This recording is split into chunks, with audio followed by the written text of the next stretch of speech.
জাসরিং এর সাথে মনে হয় গাড়িতে পড়ে যেতেছি। বন্যায় আমরা লক্ষ্মীপুর টু দরাবাজার পর্যন্ত আমরা খুবই অবস্থা খারাপ।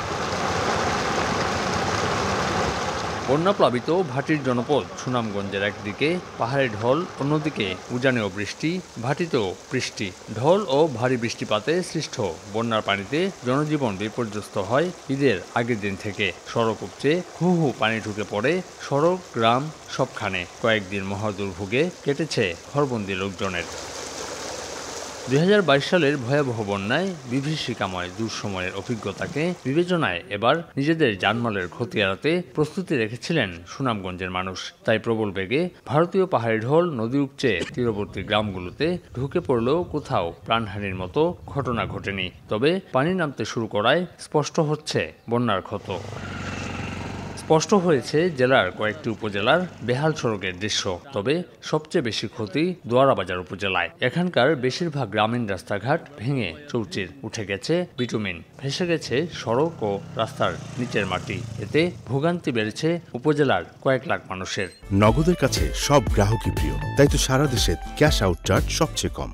বন্যায় আমরা লক্ষ্মীপুর টু দরাবাজার পর্যন্ত আমরা খুবই অবস্থা খারাপ। জাসরিং এর সাথে মনে হয় গাড়িতে পড়ে যেতেছি, এরকম অনেক রিস্কের মধ্যে আমরা আসা যাওয়া করি।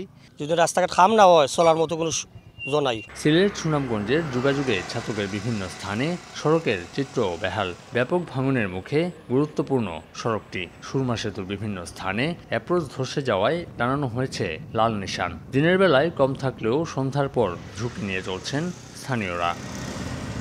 পুরোপুরি নিরূপণ করা না গেলেও এবারের বন্যায় জেলার সড়ক খাতে এখন পর্যন্ত 700 কোটি টাকার বেশি ক্ষতি হয়েছে। মেরামতে বরাদ্দের অপেক্ষায় সড়ক বিভাগ ও এলজিইডি। 120 থেকে 150 কিলো রাস্তা এবং বেশ কিছু স্ট্রাকচার ড্যামেজ হয়েছে।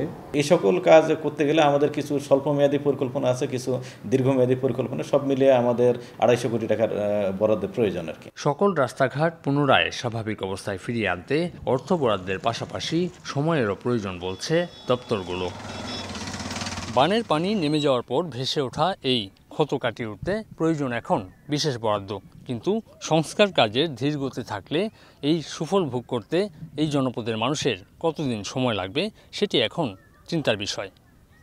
আমিনুল ইসলাম, সময় সংবাদ, সুনামগঞ্জ।